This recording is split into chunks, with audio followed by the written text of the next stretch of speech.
સાબરમતી વિસ્તારમાં parcel બોમ્બનો case મુખ્ય આરોપી રૂપેન બારોટ અને રોહનની ધરપકડ કરાઈ હોવાની વિગતો છે। આરોપીની પૂછપરછમાં ચોંકાવનારો ખુલાસો થયો। ઇન્ટરનેટથી બોમ્બ અને હથિયાર બનાવવાનું શીખ્યો આરોપી રૂપેન તેવી વિગતો હાલ તો પ્રાપ્ત થઈ રહી છે। બળદેવ સહિત પોતાના સસરા અને સાળાની પણ હત્યાનો પ્લાન હતો। અન્ય આરોપી રોહન 6 મહિનાથી રૂપેન બારોટ સાથે રહેતો હતો। આરોપીઓ પાસેથી 2 બોમ્બ હથિયાર અને કારતૂસ જપ્ત કરાયા। ત્રાગડ વિસ્તારમાં કારમાં ઝડપાયાથી બંને આરોપી રૂપેન બારોટે ઘરમાં જ બોમ્બ બનાવ્યો હતો।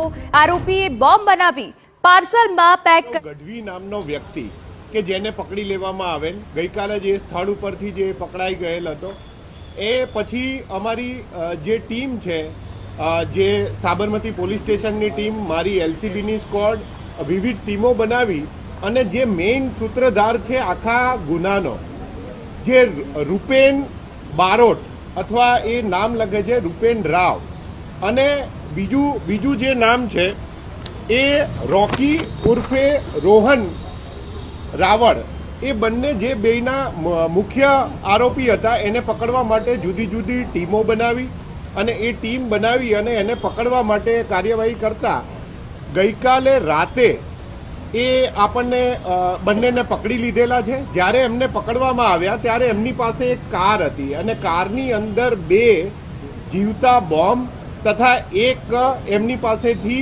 દેશી તમંચો જે હાથ બનાવટનો જે રીપેને જાતે બનાવેલો હતો। બંને બોમ્બ પણ જાતે બનાવેલા હતા। બોમ્બ બંને લાઈવ હતા અને એ બીડીડીએસ અને એફએસએલની ટીમની મદદથી 3 કલાક જેટલી મહેનત બાદ આ લાઈવ બોમ્બને અમે એને નિષ્ક્રિય કરેલ છે અને બંનેની ધરપકડ કરેલ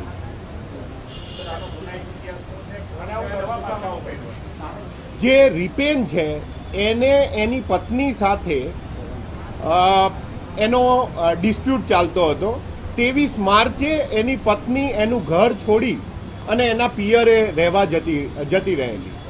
એ જે એની પત્ની ત્યાં ગયેલી એની પાછળ જે જેના ઘરે બોમ્બ ફૂટેલો છે એ બળદેવભાઈ કે જે પણ એક હાઈકોર્ટની અંદર વકીલોના ક્લાર્ક તરીકે કામ કરી રહ્યા છે એમને એની પત્નીની ઉશ્કેરણી કરવા માટે તથા એનો પુરુષ તરીકે જે શંકાશીલ જે એની માઇન્ડસેટ હતો એને કારણે એણે એવું નક્કી કરેલું કે હું આ બળદેવભાઈને મારીશ અને એ બળદેવભાઈને મારવા માટે એણે પોતે ઇન્ટરનેટના માધ્યમથી ખૂબ જ સર્ચ કરીને બોમ્બ કેવી રીતના બનાવવો, દેશી બોમ્બ કેવી રીતના બનાવવો, તમંચા કેવી રીતના બનાવવા એને માટે એણે ખૂબ રિસર્ચ કરેલું હતું ઇન્ટરનેટમાં અને પછી એણે જાત બનાવટનો જે બોમ્બ બનાવેલો। બોમ્બ બનાવવા માટે એણે ગંધક પાવડર, ગન પાવડર અને એક સર્કિટનો યુઝ કરેલો। સર્કિટ 12 વોલ્ટની બેટરી અને એક સ્વિચ કે જે રિમોટથી ઓપરેટ થઈ શકે જેને કારણે ઇગ્નિશન પેદા થાય અને એ ઇગ્નિશનનો ઉપયોગ કરી અને ગંધક પાવડરનો બ્લાસ્ટ કરે। આ એક પ્રકારનું મિકેનિઝમ એણે સેટ કરી પોટની અંદર એ બોમ્બને મૂકી અને પાર્સલ કરી અને એણે પેલા બળદેવભાઈના ઘરે ત્યાં જે ગઢવી છે એને આપવા માટે મોકલેલ અને રોહન છે જેણે એ રિમોટ એના હાથમાં હોય અને એનો બ્લાસ્ટ કરેલ। આ આખી જે ઘટના છે એમાં રીપેનભાઈનું જે માઇન્ડસેટ છે એ ક્યાંક ને ક્યાંક એવું છે કે એનો મેલ ઈગો હર્ટ થયેલો હતો અને એને એવું ક્યાંક ફીલ થયેલું હતું કે આ લોકોએ મારો પારિવારિક જે ઘર છે એમાં ડિસ્ટર્બન્સ પેદા કર્યું છે। અન્ય જે છે એટલે કે જે બેન છે હેતલબેન એમના પિતાશ્રી અને એના ભાઈ એ બંનેને મારવા માટે બીજા 2 બોમ્બ એણે બનાવેલા હતા અને દેશી તમંચો બનાવેલો હતો।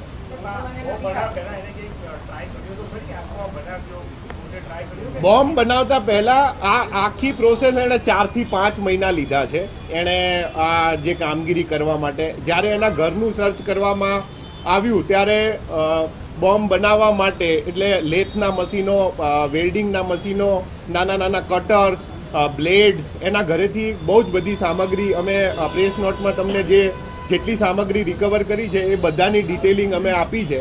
એ 4 મહિનાથી આ બોમ્બ બનાવવાની પ્રક્રિયા પાછળ હતો।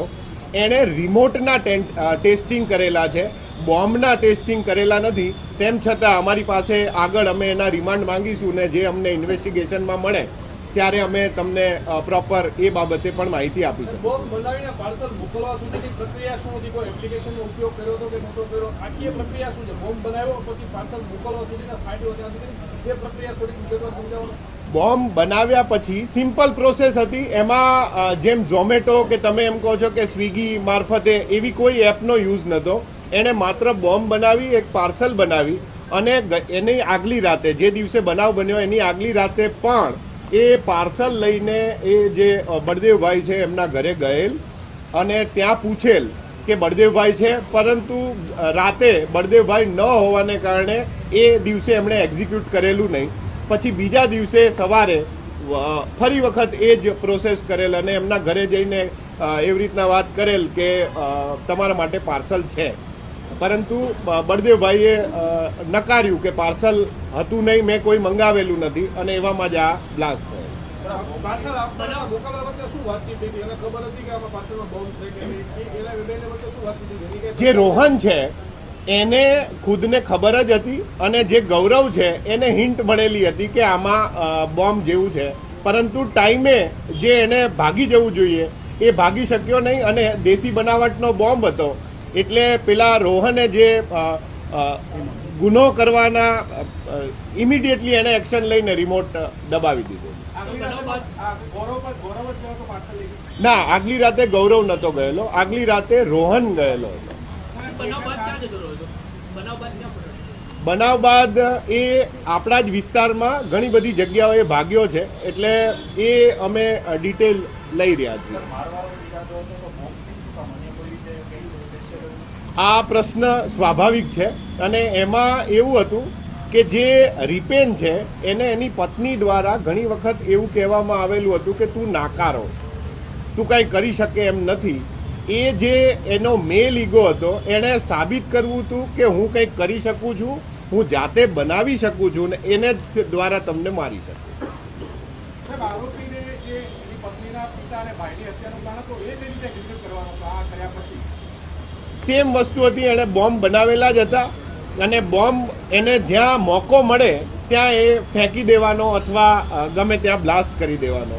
પ્રોપર પ્લાનિંગ એમને આ બળદેવભાઈના જ કામમાં કરેલું હતું કે જેમાં એણે પાર્સલ જેવું મોકલ્યું. બાકીના જે 2 બોમ્બ હતા એમાં હજી એ ટાઈપનું પાર્સલનું ફોર્મેશન અથવા કેવી રીતના એક્ઝિક્યુટ કરવું એ બ્લેન્ક હતો એ બાબતે. અને એની પાસે અમને એક બેગની અંદર આ બંને બોમ્બ મળી આવેલા.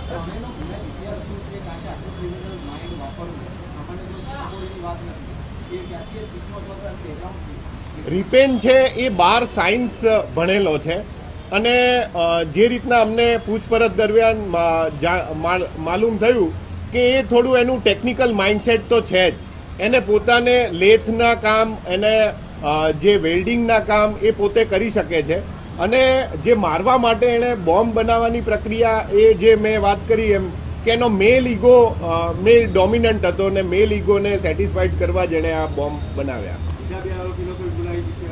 બંને પ્રોહીના આરોપીઓ છે અને જે રિકી છે એને રિક્ષા પલટી મારી ગઈ હતી એની 2 વર્ષ પહેલા, ત્યારે એની ઉપર એક ડ્રંક એન્ડ ડ્રાઈવનો કેસ એની ઉપર થયેલો.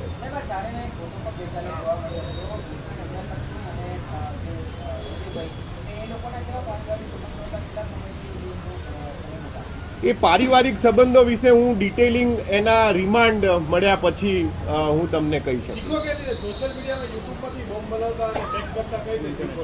એણે ઇન્ટરનેટના માધ્યમથી, ગૂગલથી સર્ચ કર્યું છે, યુટ્યુબથી સર્ચ કર્યું છે, એના માધ્યમથી એ શીખ્યો.